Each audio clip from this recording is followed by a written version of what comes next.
Terima kasih Anda masih bersama Kompas Gorontalo. Saudara, lebih dari 20.000 jiwa dan 4.000 rumah dari 11 kecamatan di Kabupaten Gorontalo terdampak banjir usai diguyur hujan lebat sejak Rabu kemarin.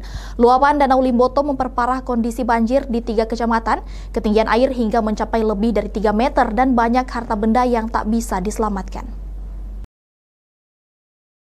Beginilah kondisi ribuan rumah warga yang berada di Kecamatan Tilango, Kabupaten Gorontalo yang nyaris tenggelam akibat terendam banjir hingga ketinggian lebih dari 3 meter. Banjir yang nyaris menenggelamkan ribuan rumah warga ini merupakan dampak dari meluapnya air Danau Limboto pasca diguyur hujan lebat beberapa hari kemarin. Luapan Danau Limboto ini pun berdampak di 3 kecamatan, yaitu Kecamatan Tilango, Kecamatan Telaga Jaya, dan Kecamatan Limboto. Bahkan dari 8 desa yang ada di Kecamatan Tilango, hanya 1 desa yang tidak terendam banjir. Parahnya di beberapa desa ketinggian air mencapai lebih dari 3 meter dan sudah sampai di atap rumah warga. Berdasarkan data dari BPBD Kabupaten Gorontalo, di Kecamatan Tilango ada sebanyak 1.236 rumah dan 5.819 jiwa atau 1.667 kepala keluarga yang terdampak banjir luapan Danau Limboto. Di Kecamatan Telaga Jaya sebanyak 3.056 jiwa dan 518 rumah warga yang terdampak. Sementara di Kecamatan Limboto yang terdampak luapan air Danau Limboto ada sebanyak 1.717 jiwa dan 231 rumah yakni di Desa Kayu Bulan.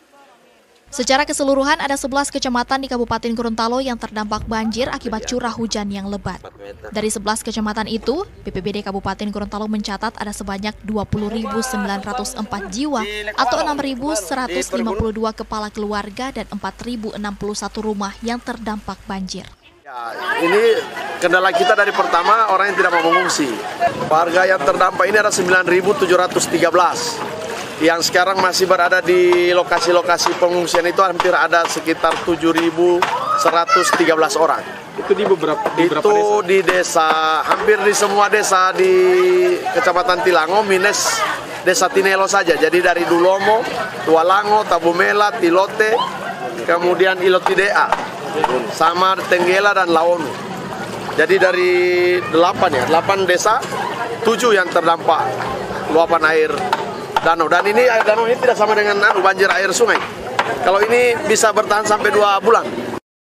Banjir luapan Danau Limboto yang merendam ribuan rumah di 3 kecamatan di Kabupaten Gorontalo ini pun dinilai menjadi yang terparah. Warga pun mengaku banyak harta benda dalam rumah yang tidak bisa diselamatkan karena air yang sudah mencapai 3 meter. Meskipun ada beberapa warga yang masih berusaha mengevakuasi mandiri harta bendanya. Kondisi rumah kita khususnya yang ada di Desa Tabumela, itu sekarang kedalaman airnya sudah sekitar hampir 3 meter. Kemudian kebutuhan kami di sana itu kesulitannya air bersih, kemudian obat-obatan. Kalau persoalan makanan, kita sudah di tempat pengungsian memang sudah ada disediakan. Tapi yang masih sulit bagi kami itu air bersih sama obat-obatan. Kini warga hanya berharap bantuan makanan dan pakaian dari pemerintah setempat. Di posko pengungsian, para pengungsi pun mengaku cukup kesulitan air bersih. Warga yang terdampak luapan air Danau Limboto ini mengaku pasrah karena air luapan tersebut akan surut setelah 2 hingga 3 bulan. Kris Kamisma, Kompas TV, Kabupaten Gorontalo, Gorontalo.